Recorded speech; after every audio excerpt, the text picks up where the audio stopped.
안녕하세요. 강집사의 알게 될 거야 히브리서 편 오늘도 함께 공부하겠습니다.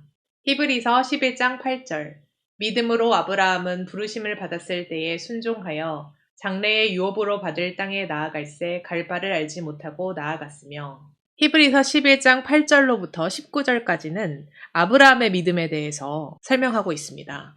지금 히브리서 11장이 믿음의 장으로서 믿음의 선진들에 대한 예들을 설명하고 있는데 이 아브라함의 믿음에 관해서는 굉장히 많은 구절을 할애해서 히브리서 저자가 믿음의 선진으로 설명하고 있는 것을 알 수 있습니다. 우리가 보통 믿음의 선진의 대표적인 인물로 아브라함의 예를 성경 곳곳에서도 들고 있고 실제 설교로도 많이 듣습니다. 그럼 여기 히브리서 11장에서는 아브라함의 어떠한 믿음을 설명하고 있는지 함께 공부해 보겠습니다. 11장 8절 보면 믿음으로 아브라함은 부르심을 받았을 때 순종하여 장래의 유업으로 받을 땅에 나아갈새 갈 바를 알지 못하고 나아갔으며 그래서 부르심을 받았을 때 순종하는 것이 믿음, 아브라함의 믿음이었다라는 점을 우선 설명합니다. 즉 장래의 유업으로 받을 땅에 나아갔다. 그래서 하나님의 부르심에 순종하여서 장래의 유업으로 받을 땅으로 나아가는 행위를 한 것을 아브라함의 믿음으로 봅니다. 그 구체적인 내용은 창세기를 보면 알 수 있는데 창세기 12장 1절을 보면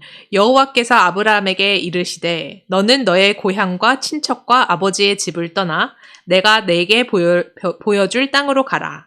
내가 너로 큰 민족을 이루고 내게 복을 주어 내 이름을 창대하게 하리니 너는 복이 될지라. 너를 축복하는 자에게는 내가 복을 내리고 너를 저주하는 자에게는 내가 저주하리니 땅의 모든 족속이 너로 말미암아 복을 얻을 것이라 하신지라. 4절 보면 이에 아브람이 여호와의 말씀을 따라갔고 롯도 그와 함께 갔으며 아브람이 하란을 떠날 때에 75세였더라.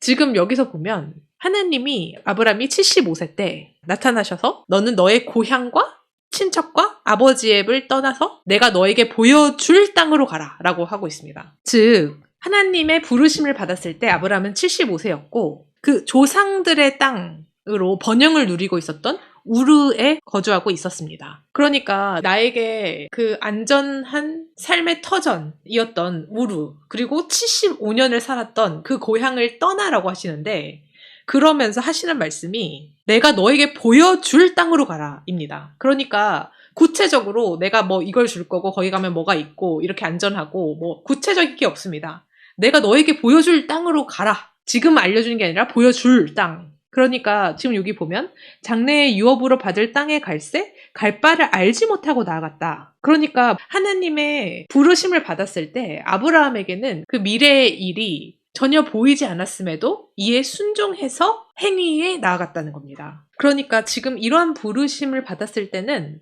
이것에 순종한다라는 것은 아브라함에게는 굉장히 큰 희생을 치르는 것이었습니다. 하나님이 이러한 부르심을 주면서 뭐 5년 후에는 어떻게 되고 10년 후에는 어떻게 되고 몇 년 후에는 어떻게 되고 이렇게 구체적인 어떤 비전을 보여주면서 가라고 하지 않았고 1절 후반절에서 알 수 있는 바와 같이 내가 너에게 보여줄 땅으로 가라 라고 하고 있고 내가 너로 큰 민족을 이루고 너에게 복을 주어 내 이름을 창대하게 할 것이다 라는 추상적인 계획만을 알려주신 그런 상황에서 75년간 생활해온 터전을 그냥 버리고 가라.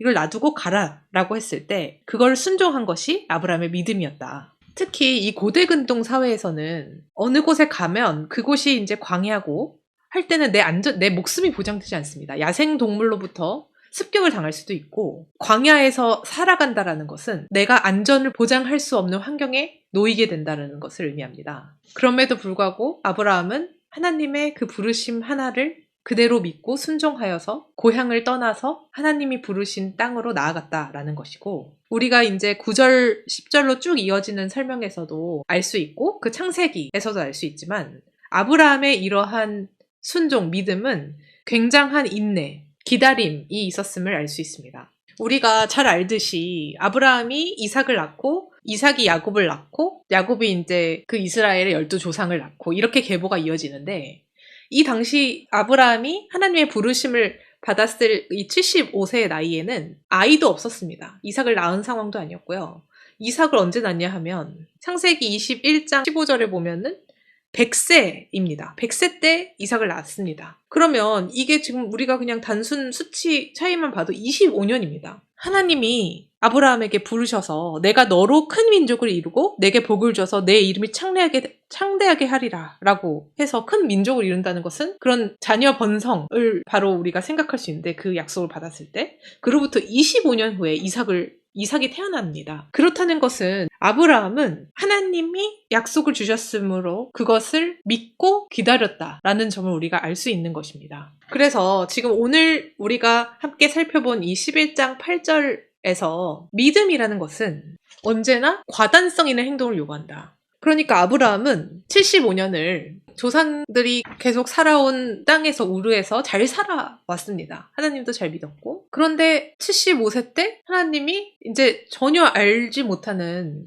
땅으로 가라 라고 했을 때 지금껏 내가 살아온 삶의 터전을 모두 버리고 갔다는 겁니다. 그러니까 굉장히 과감한 선택을 한 것입니다. 우리가 하나님을 믿는다는 것은 언제나 이러한 과감한 선택을 수반한다. 내가 믿음을 갖기 전의 삶과 믿음을 가진 후의 삶이 거의 큰 변동 없이 거의 똑같이 살고 있다면 어쩌면 우리는 아직 믿음의 삶을 시작하지 않는 거일 수도 있습니다. 내가 바뀌어야 한다 이런 말을 많이 듣습니다. 신앙을 가진 사람이 뭔가 변화가 있다 이런 얘기를 하는데, 내가 하나님의 부르심을 받았을 때 기존에 내가 좋다고 생각했던 것을 과감히 버리는 결단을 한 적이 있는지를 한번 보셔야 할 겁니다. 우리가 지금 우리의 삶을 살아갈 때 하나님의 부르심은 종이가 이미 있는 세상 속에서 성경을 읽을 수 있습니다. 그러면 내가 이 말씀을 통해서 하나님의 부르심을 받을 수 있는데, 그랬을 때 나는 이 믿음을 이유로 어떤 과감한 결단을 한 경험이 있는지를 꼭 한번 점검해 봐야 한다고 생각합니다.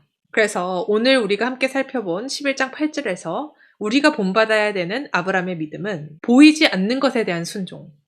그것은 내 눈에, 내 판단에 이게 아닌 것 같은데 과연 이게 될까? 라고 의심을 하는 그게 내 생각이고, 내가 현재 알지 못하고 보이지 않더라도 하나님의 말씀이라는 이유로 순종을 해야 한다라는 겁니다. 우리가 현대 살아가면서 문명이 발달하고 하면서 우리는 거꾸로 됐습니다. 내가 가지고 있는 경험과 생각과 지식으로 성경을 판단합니다. 그래서 그것이 일치하면 역시 하나님 말씀도 맞다. 이런 식의 믿음을 갖고 있는 것은 아닌지, 우리가 가지고 있는 도덕률로 하나님의 말씀을 판단하는 건 아닌지, 우리가 인본주의적인 사고 속에서 성경을 바라보고 그것이 옳다 여기면서 내 자신을 확장하는 것을 믿음이라고 여기고 있지는 않은지를 한번 돌아보셨으면 좋겠습니다. 그래서 지금 오늘 말씀 속에서 하나님이 아브라함을 부르셨고, 아브라함이 구체적인 계획을 듣지 않고 하나님의 말씀이라는 이유로 순종하여서 자신의 삶의 터전을 버리고 나아간 그 상황, 그것이 되게 추상적이고 그것을 나한테도 일어날 수 있나, 또는 이게 현대적으로 적용이 가능한가, 이런 생각이 든다면 저는 하나님께 이 경험을 달라고 기도를 했으면 좋겠습니다. 내가 하나님의 부르심을 받아 순종하는 경험, 그리고 내가 그렇게 순종하며 살아가고 싶다라는 그 결단, 그리고 그 마음에 간절한 소망이 있을 때 저는 하나님이 우리 각자에게 주시는 그 부르심, 그리고 그 순종을 경험할 수 있다고 생각합니다. 다음 시간에 9절 이어서 살펴보겠습니다. 감사합니다.